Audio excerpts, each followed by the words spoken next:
Olá, sejam muito bem-vindas, muito bem-vindos ao Futuro Agora, o podcast das apps, o podcast que a gente bate um papo, a gente conversa com lideranças da área de negócios, da área de tecnologia, para a gente conhecer histórias dessas pessoas e também entender um pouco do ponto de vista delas, o que está acontecendo no mundo de tecnologia e o que vai acontecer. Hoje um episódio muito legal, nós estamos trazendo aqui como nossa convidada, Alessandra Ventura, ela é executiva de sistemas da LWSA, mais conhecida como Local Web. Alessandro, obrigado por aceitar o nosso convite e vir conversar com a gente no dia de hoje. E eu trouxe também o Denis Kawaguchi. O Denis é meu sócio, head de operações nas apps. Denis, obrigado por também aceitar o convite e bater esse papo com a Alessandra. Muito bacana estar por aqui.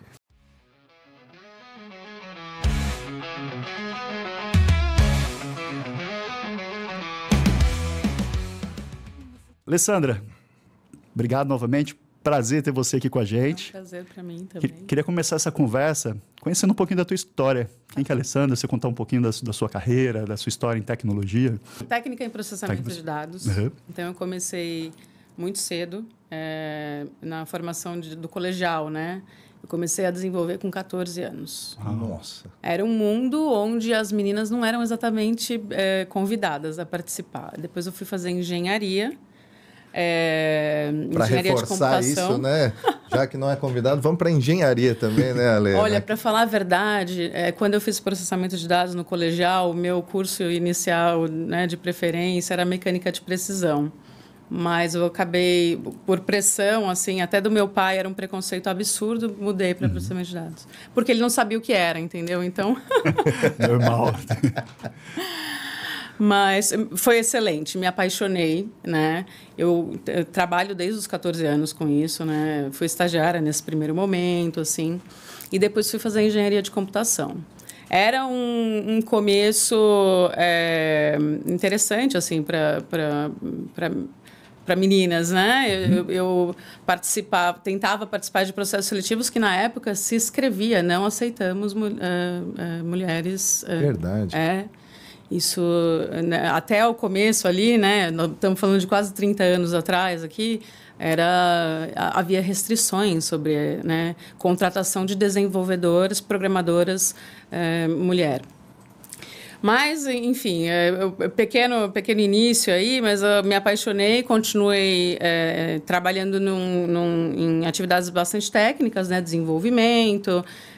E aí, naturalmente, liderando equipes, né, pequenos times, né, o que hoje seriam squads, né? Uhum. E me apaixonei por outro nicho, que é a análise de negócios, né? Então, ainda dentro da função de liderança, né, coordenadora, gerente de equipes ou de projetos, a análise de negócios começou a ser, para mim, uma das chaves de sucesso dos projetos de sistemas. Né? Então, acho que na transição, assim, aí fui fazer pós-graduação em gestão de projetos e, nesse momento da carreira, eu comecei a me dedicar muito para entender o negócio, né? Posicionar tecnologia como alavanca de negócio, né? A paixão por desenvolver, por entender tecnologia, continua, ainda estudo, ainda aprendo, né? Todo dia. Mas o meu foco agora é entender qual é o meu contexto que eu estou inserida, onde é que eu faço diferença, qual é o objetivo das pessoas para quem eu trabalho, dos clientes, dos meus clientes, né? Então, esse foi o próximo passo. E desde então, desde a pós até aqui, eu só estudo gestão de pessoas, análise de requisitos e temas, né, em volta desse universo, né? Legal. Teve algum momento específico, Ale, que você falou de estar estudando gestão de pessoas desde então? O que foi essa chave que virou? Que momento foi esse? E eu queria também já pegar um link para fazer um comentário que é engraçado. Talvez eu tenha vivido exatamente o mesmo momento, mas eu achei muito interessante ali, a hora que você falou de ter vagas ali que estavam determinadas para não pode ter candidatura feminina. Então, assim... a gente fala de machismo estrutural e etc., mas eu queria deixar aqui esse ponto de o quanto me chamou a atenção dessa questão da candidatura, né, dessa coisa, mas enfim, deixa essa caixinha do lado. E aí, assim, como que é esse momento da virada, né? O que foi, cara, gestão de pessoas, né? Onde que foi isso? Bom, eu trabalhei em empresas como a Spread, a Accenture, né, consultorias que desenvolvem e implementam projetos, e também estive em software houses, né? Participei um pouquinho dos dois lados, implementação e desenvolvimento. E também estive em corporações menores, né? E há muita diferença na abordagem de liderança de times nesses lugares todos. Eu peguei a transição para o ágil, né? Eu estudo ágil, acho que desde 2006, ali, né?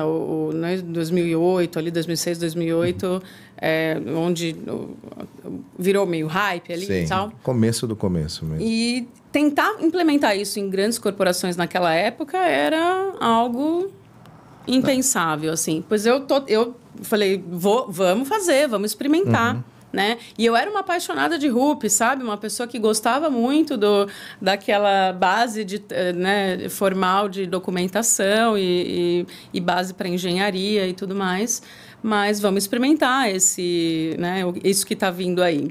E experimentei toda sorte de barreiras para a implementação, né? E aí, a adoção pelas pessoas era o mais difícil. Eu posso dizer que eu tentei muito de baixo para cima, inclusive, né? Desse lugar, né? Engajando as pessoas. Porque era muito sobre a facilidade que a gente, né, estava propondo para o trabalho das pessoas, né? Saber o que é o seu próximo assunto, a conexão direta entre as pessoas, menos... mais verticalização da informação, sabe? Menos hierarquia e mais colaboratividade. Isso são disciplinas humanas, né? Que Sim. O ágil depende, mas o desenvolvimento real é o novo jeito de pensar, são soft skills, né?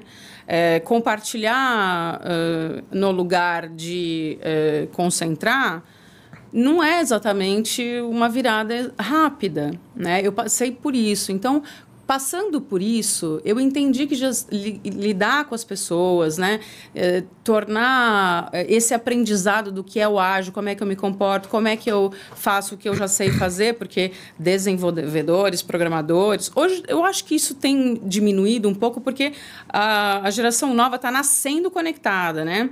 Mas eu passei por uma transição. Então, nós éramos seres que podia passar a comida embaixo da porta e a gente ia trabalhar isolado. Chega um documento dizendo exatamente o que eu preciso fazer e eu estou só usando a tecnologia para tornar aquilo realidade. Não era mais sobre isso, né? Tá? Os desenvolvedores estão inseridos no lugar onde, né, o requerimento está acontecendo e por aí vai. E isso... para mim foi a necessidade. Então, assim, quem é que consegue conduzir essas pessoas para fazer essa transição? Não adianta de ficar batendo na tecla que o ágil funciona assim, né? Precisa entender qual é a dificuldade de cada pessoa para adotar, para fazer isto funcionar. E nos lugares onde isso não funciona, como é que a gente conduz?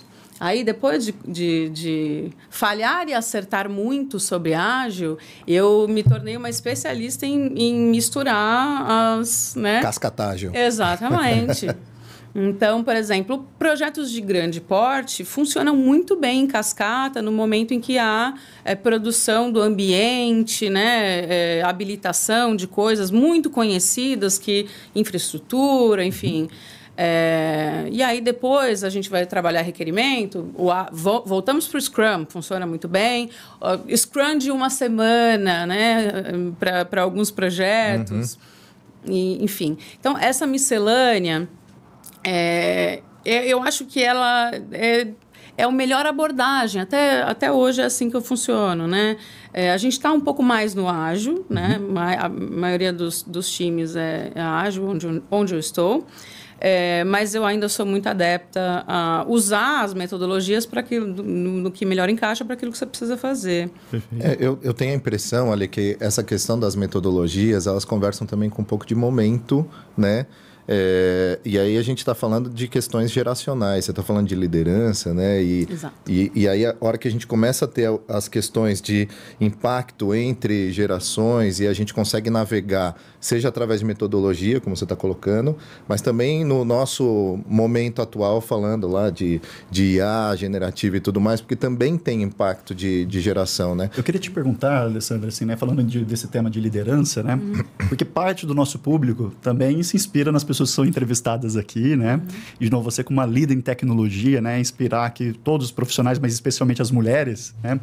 Queria te perguntar um pouco nessa linha que o Denis está trazendo, né? De princípios de liderança do estilo Alessandra, né? Queria fazer perguntas para você.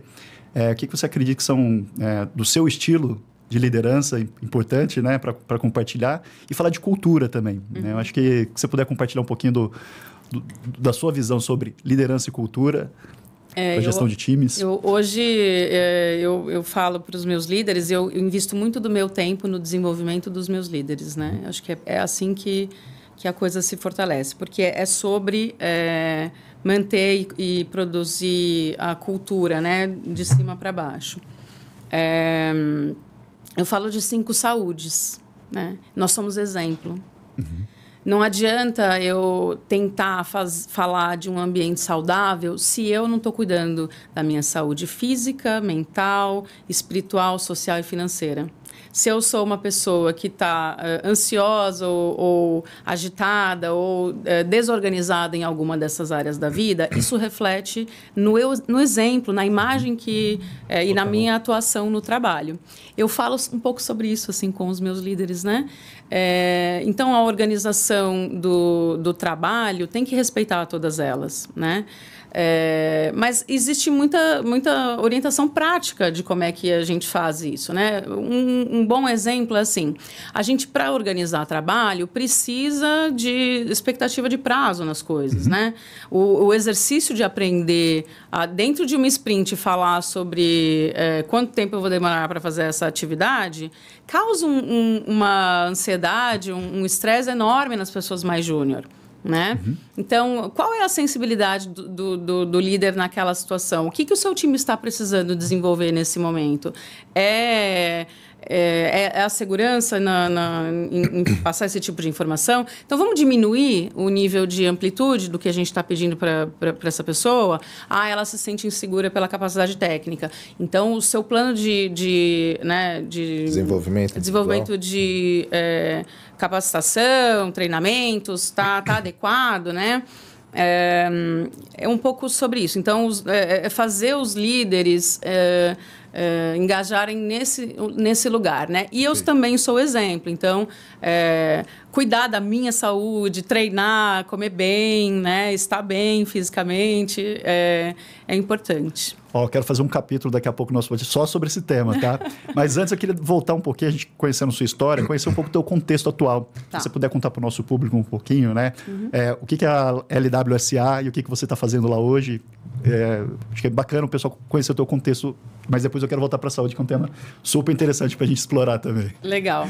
Bom, a LWSA tem produtos de tecnologia para ajudar os empreendedores e as empresas a one-stop shop. A gente tem tudo, né, soluções completas para fazer o negócio, né, funcionar no Brasil. Assim, é a nossa ambição, assim.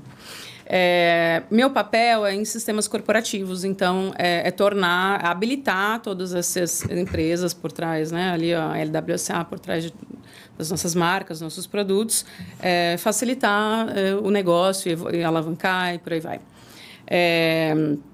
A gente está usando já a IA na nossa engenharia, né, para facilitar o desenvolvimento. É uma experimentação, é com muito cuidado, né, toda a preocupação de segurança, né, e mesmo do investimento nisso feito, né. Então, a gente está começando pequeno ali para que a adoção seja adequada para o que o retorno financeiro, né, vai gerar, enfim.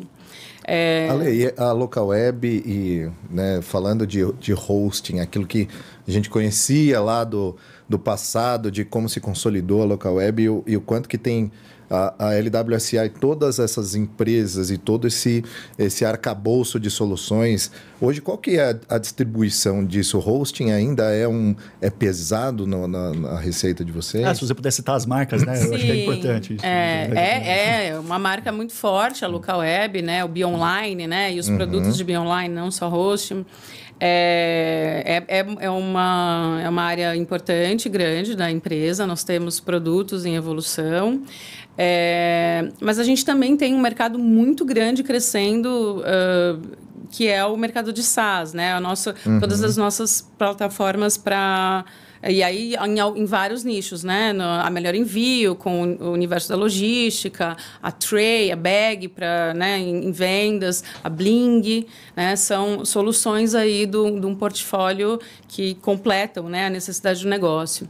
E a Octadesk na cadeia do atendimento a clientes, né? Tudo isso conectando para ter todo o suporte que um negócio precisa, né? Estes business hoje crescem mais, porque é um reflexo do mercado, né? As empresas estão cada vez mais investindo na cadeia de produção, então há a necessidade de estar online, fazendo follow-up com o cliente cada vez mais eficiente, né, em vários canais. Exatamente. O e-commerce funcionar de maneira fluida com a sua loja física, né, e ter isso sistemicamente resolvido para que não haja, né, impacto. Então, a gente tem a Wake também, que lida com um universo de clientes nessa mesma amplitude, né, de soluções. E é isso. Vind Pagamentos, né? A Vind Pagamentos. Eu vou esquecer... São tantas empresas, né? Quando a gente fala do grupo aqui, realmente é impressionante, né? É um grupo grande. A gente está falando já de quantas empresas no meio? A gente partiu de mais de 20. Hoje há um movimento de consolidação. Sim, né, normal, de marcas. Natural. Mas o universo era um pouco maior, mais que 20 Nossa, é muita empresas. Coisa. Muita coisa. Alessandro, o que vocês estão enxergando agora, atualmente, das novas tecnologias? A gente está falando de AI generativa, que fez esse boom, né? O que vocês estão enxergando para o momento presente? Testando algumas coisas, que você puder compartilhar. Em produto, a gente tem o OS da Octadesk já lançado, né? Aquilo que a gente oferece para o nosso cliente está pronto para usar no atendimento, né? Ele não é só um chatbot, né? Como muitas ferramentas já oferecem por aí. Ele tem a inteligência de escutar o cliente, resumir, propor, né? Transcrever, funciona com áudio, com texto. Enfim, é um produto que já está no mercado, faz parte do nosso portfólio. A gente também está experimentando dentro do back-office as soluções que apoiam o negócio, aquilo que o mercado já está oferecendo, funcionalidades que marcas como a SAP já estão consolidando, né, um pouco aí. Então, a gente está indo por esse caminho mais seguro nesse lugar, né? Já está funcionando, vamos contratar e usar aquilo que funciona e que já traz retorno, né? E esse lugar no desenvolvimento, que ainda é experimentação, por causa principalmente do cuidado com segurança e todas, né? E a governança que isso vai exigir nas nossas engenharias, né? Como é que isso vai virar alavanca para os nossos devs? Isso começa pequeno, né? Meu time é um dos que já usa, né? E a gente, nesse momento, se preocupa bastante em preparar esses jovens, né, talentos aqui, para usar, para tornar isso, para trazer retorno a partir desses tantas ferramentas. Sim. Ale, e para não fugir muito do que a gente estava tocando aqui da questão das empresas, né, do grupo e tudo mais, como é que é o teu papel como executiva de sistemas corporativos dentro desse cenário de empresas, né? Você eu percebo que você tem um pouco do papel de cola ali, né? E de navegação entre todas. Você acaba olhando para todos esses negócios do ponto de vista de sistemas, né?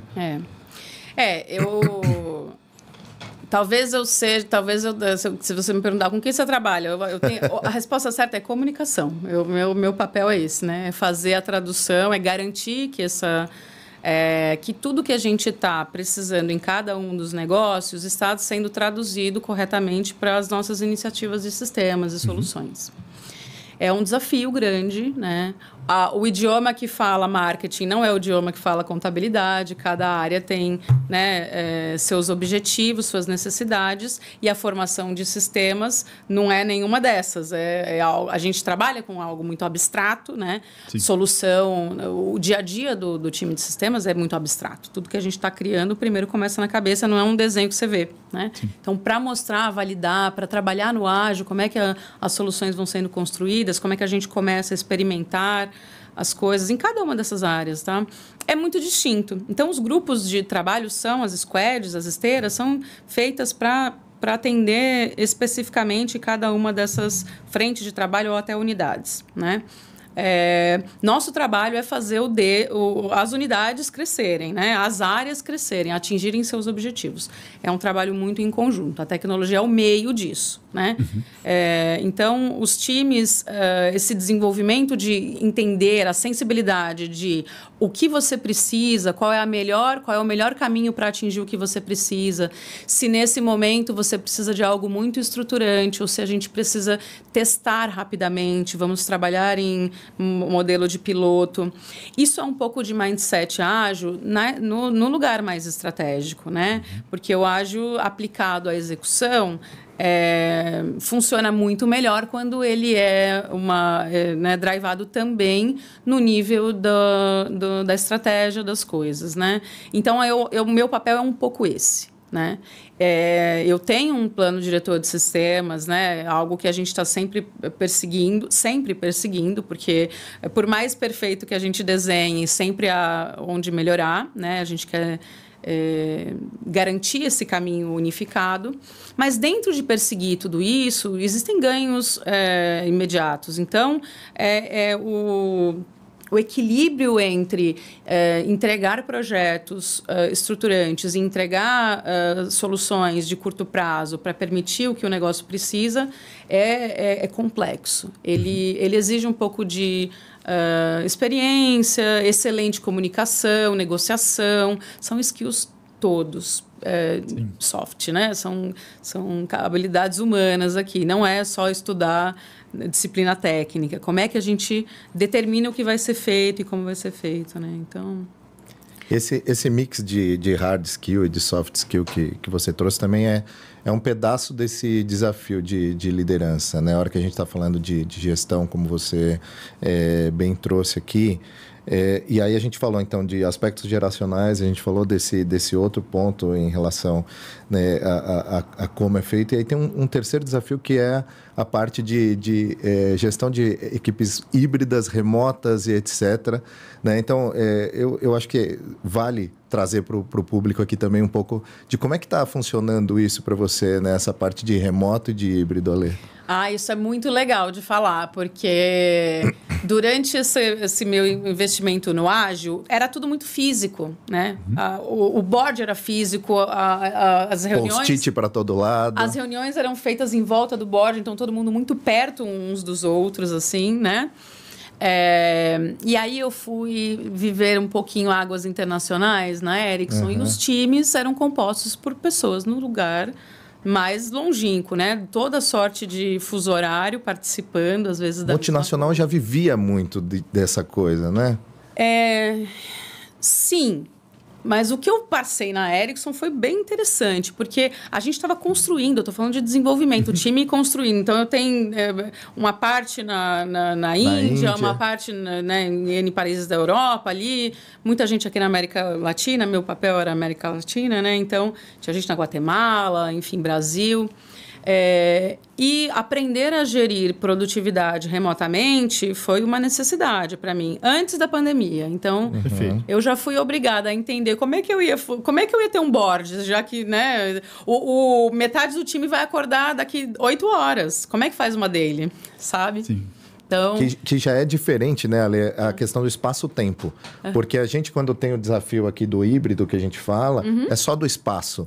Porque a gente tem o mesmo fuso. Então, essa questão que você viveu lá no passado, já antes da pandemia, tinha o espaço e o tempo, a questão dos fusos, né? Síncrono e assíncrono de trabalho. Exatamente. Isso exige uma capacidade de usar tecnologia para organizar o trabalho Sim. que me treinou, me preparou para chegar na pandemia e saber o que fazer para trabalhar remotamente.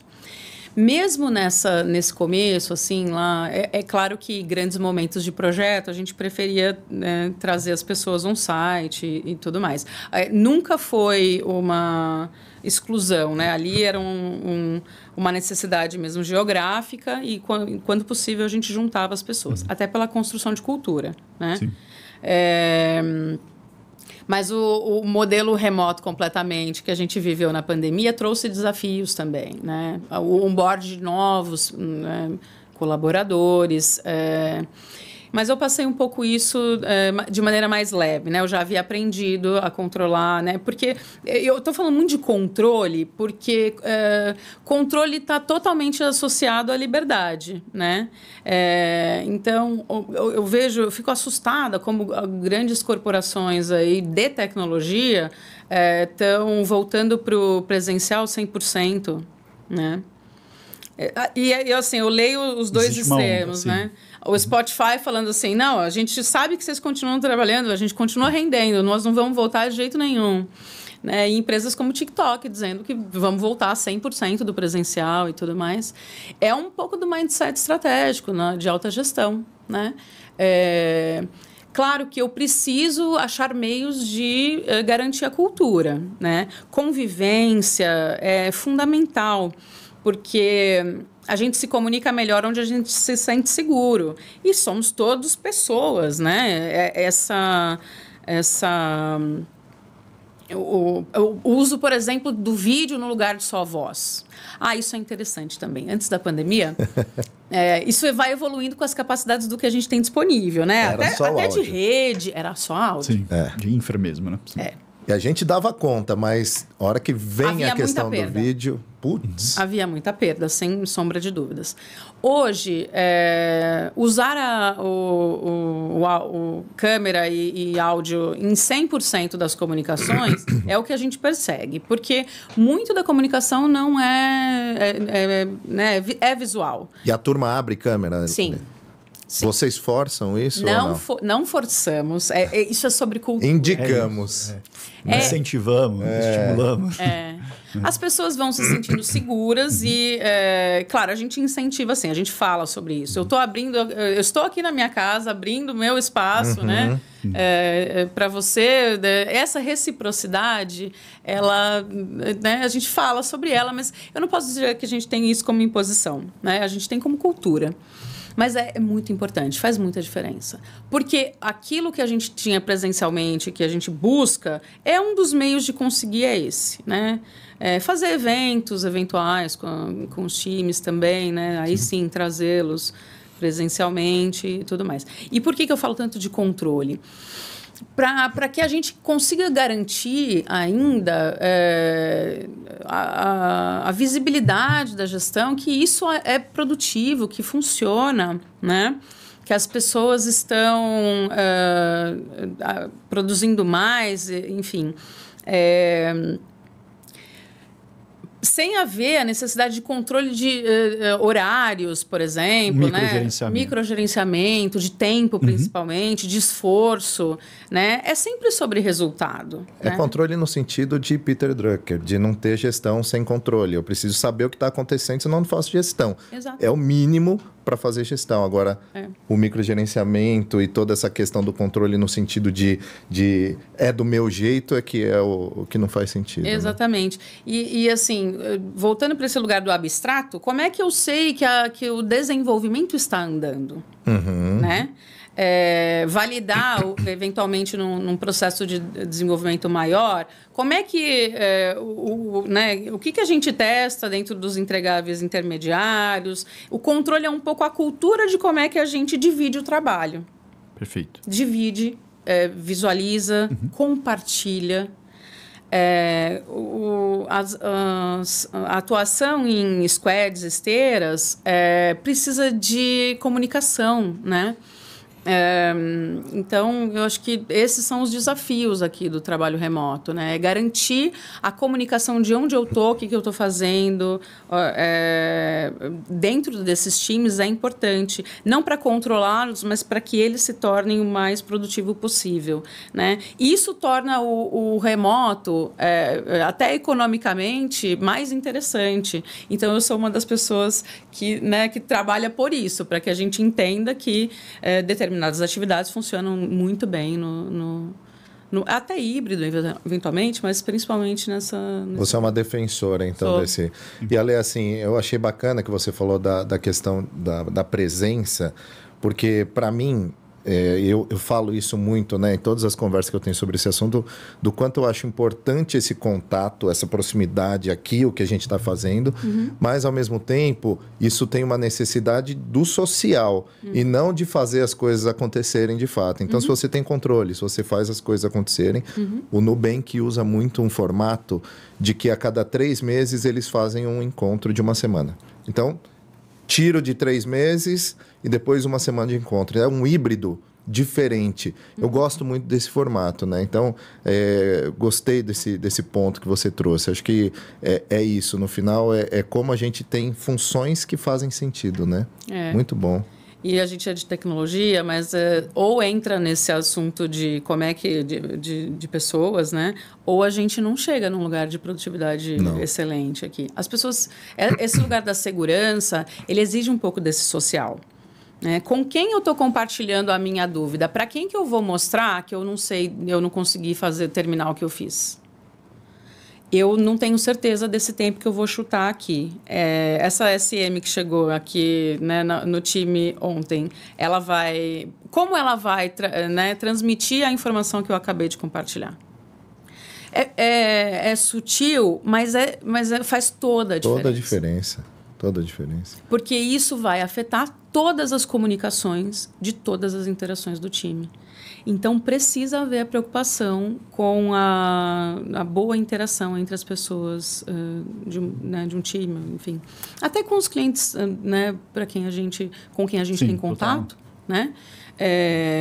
E aí vai para um outro lugar também, não só para a segurança da comunicação e da execução do trabalho em si, mas também para você estar sensível a entender, ouvir necessidades, né? A gente trabalha numa empresa de tecnologia e faz soluções para pessoas de tecnologia, né? E é muito interessante, assim, porque, em geral, a gente recebe demanda com solução. Já especificado. Faz isto para mim. Entendi, mas para onde você vai usar essa, né? Qual o problema que você está resolvendo? Para que a gente tenha amplitude, né? Para onde está todas as áreas. Olha, isso é comum àquela outra área, vamos fazer algo mais robusto, já temos solução para isso, enfim. Mas para chegar nesse lugar, a comunicação é fundamental. Né?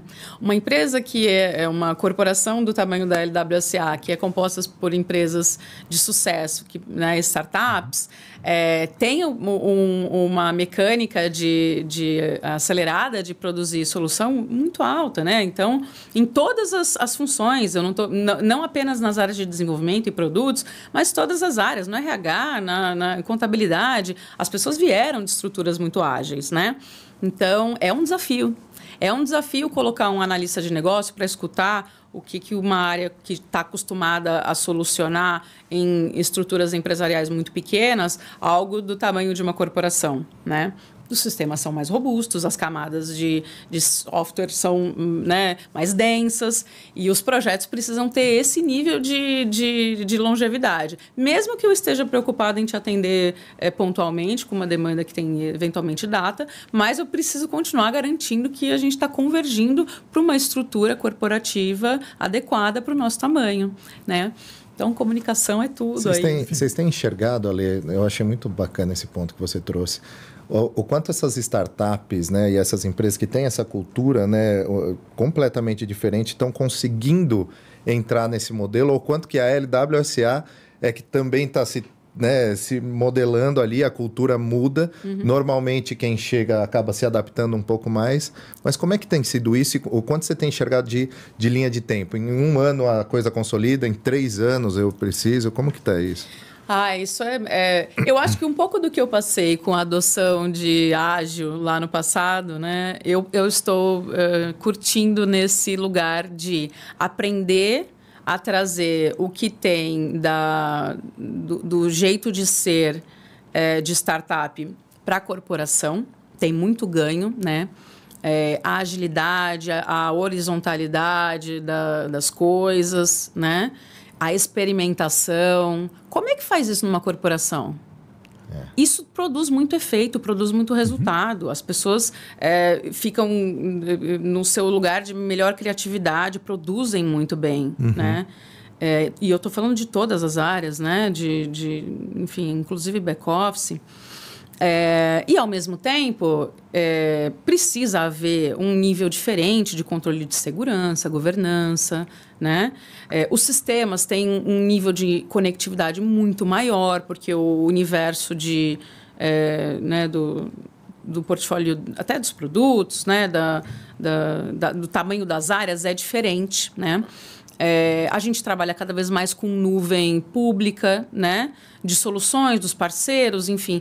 Então, é um ambiente muito mais complexo de trafegar as informações. E, por isso, exige projetos com essa capacidade, né? De governar tudo isso, de manter tudo isso de maneira íntegra, né? E aí a gente precisa aculturar, né, as unidades no valor que isso traz. Eu assumo como responsabilidade da minha área fazer isso de maneira leve. Então, recolher o requerimento, sabendo que eu estou falando com alguém que estava acostumado a resolver isso imediatamente. Né? E tentar trazer a percepção do imediato, mesmo com um caminho de longo prazo para a entrega do todo. Então, o que eu posso fazer agora para você, para que... Primeiro eu te mostro, nós vamos precisar chegar aqui. Isso que você precisa desse nível de solução. Ale, mas eu quero vender, eu quero pôr isso no mercado e testar. Tá bom, então vamos atacar esse assunto. Então, saímos com 2 demandas aqui. Vou habilitar você para fazer esse teste, esse piloto de produto, enquanto a gente trabalha esse caminho, né, do sistema de venda, ou, sei lá, de atendimento, o que quer que seja. Né? É um desafio todos os dias. Todos os dias é um pouco sobre isso, assim. Mas é uma delícia, porque a gente vem desmontando coisas como é que faz gestão de mudança num lugar, né, tão em mudança. Change is changing, né? Assim. Ô, Alessandro, e nesse tema ainda de mudança, né? A gente passou esse cenário, como está o cenário as is, mas o que você enxerga um cenário to be ou de futuro com as novas tecnologias, né? Nesses temas de inteligência artificial, AI generativa, para uma empresa de tecnologia na área de tecnologia? Bom, o céu é o limite, né? Eu entendo que a gente precisa se preparar, a gente está investindo... Eu, nesse momento, invisto nas pessoas, mais do que... né? Temos, claro, as iniciativas, mas as pessoas precisam estar prontas para usar. São ferramentas novas. E o treino, eu acho, na nossa experiência, é usando. Então, a execução do trabalho vai mudar completamente, né?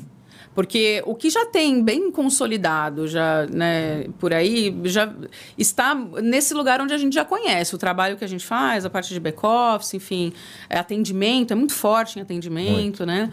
Então, nesses lugares onde a gente já conhece, a gente já sabe, o trabalho vai mudar, a gente precisa ocupar outro caminho.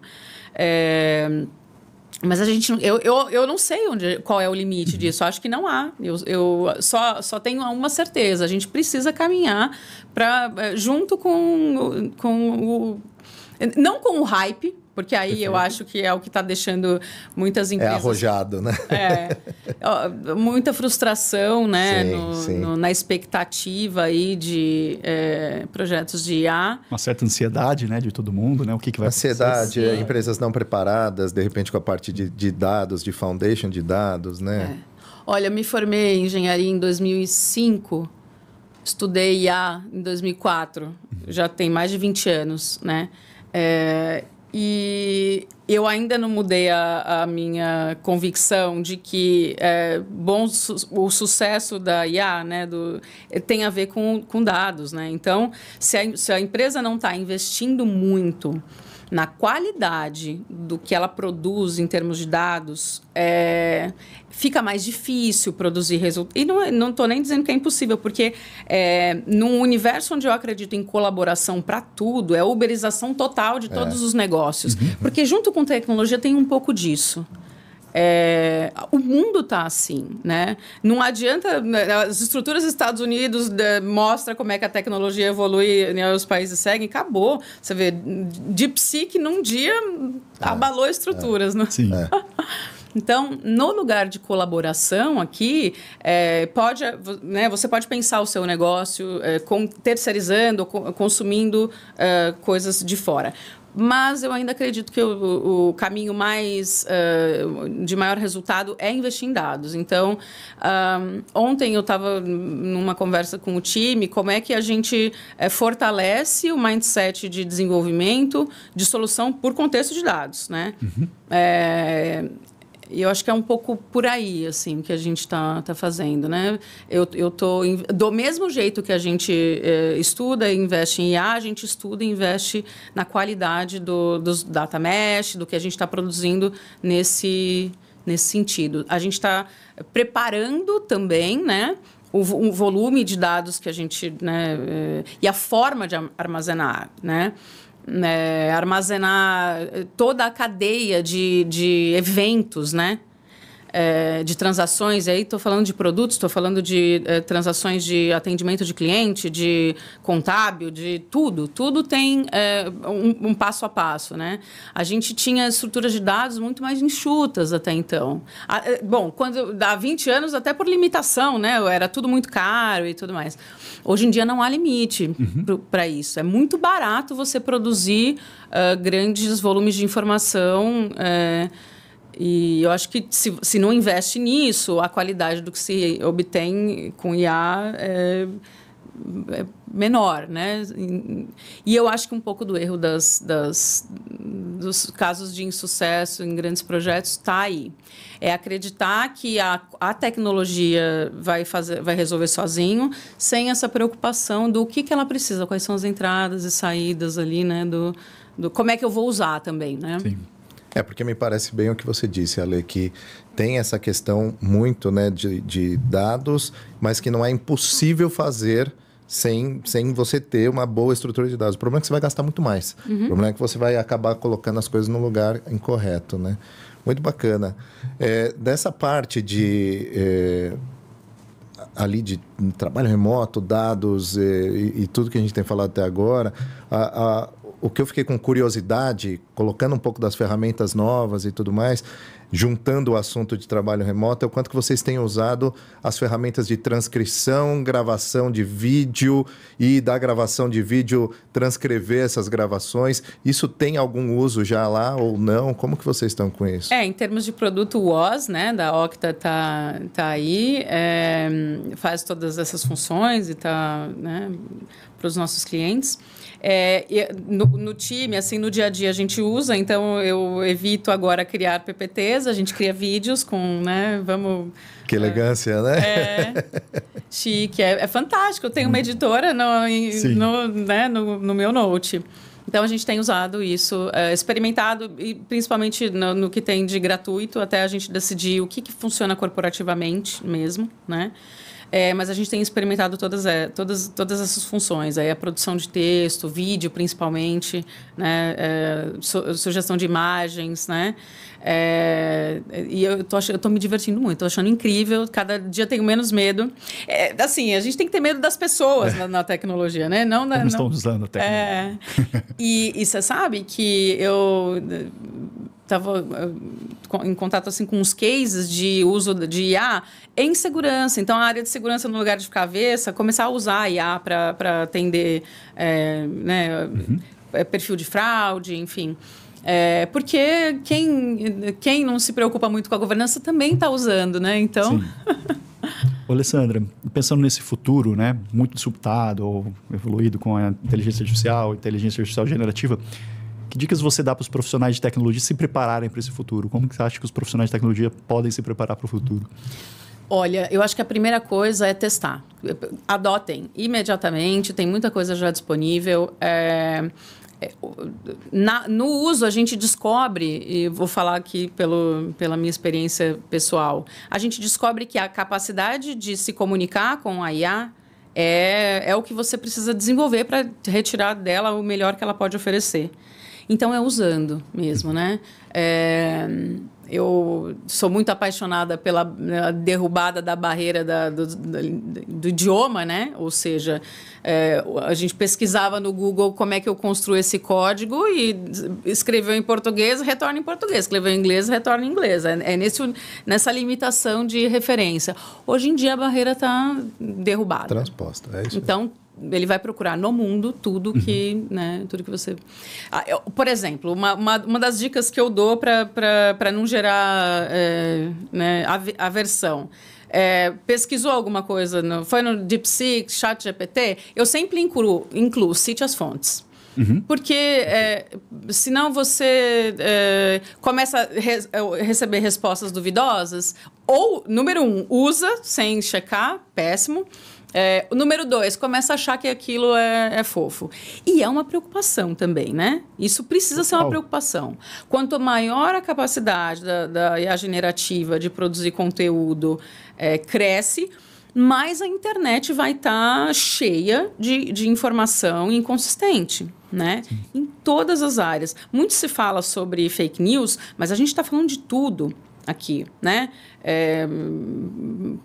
Informação técnica, informação, enfim. Fake facts. Fake facts. É fundamental que exista a consciência de que tem muita coisa ainda disponível e vai piorar, eu acredito que vai piorar. Parte dessas bases que é origem de onde a IA vai sugerir, né, cada vez mais. Mas um pouco disso, né? Use as fontes, cheque ali, né? Testa, né?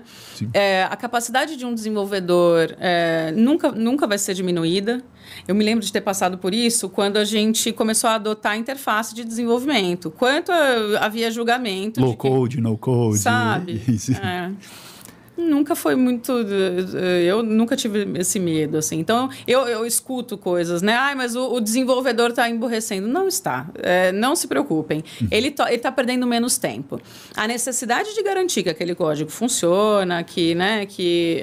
A responsabilidade é dele. Continua sendo do desenvolvedor, né? Então, a minha dica é usem, se joguem. Alessandra, ainda no campo das dicas e voltando com o assunto que a gente estava lá no comecinho, até para a gente ir encerrando aqui já o nosso bate-papo, que por incrível está muito legal, né? Eu ficaria aqui conversando muito tempo. Mas que dica você dá para lidar com esse futuro, hoje no presente, com essa quantidade de informação, né? A gente está falando de saúde mental, né? Uma vez que o acesso e a velocidade da informação é cada vez mais intenso e mais rápido, como é que você se prepara, né, para essa vida, né, profissional agitada com o pessoal, e como é que a gente cuida principalmente da nossa sanidade mental frente a tudo isso?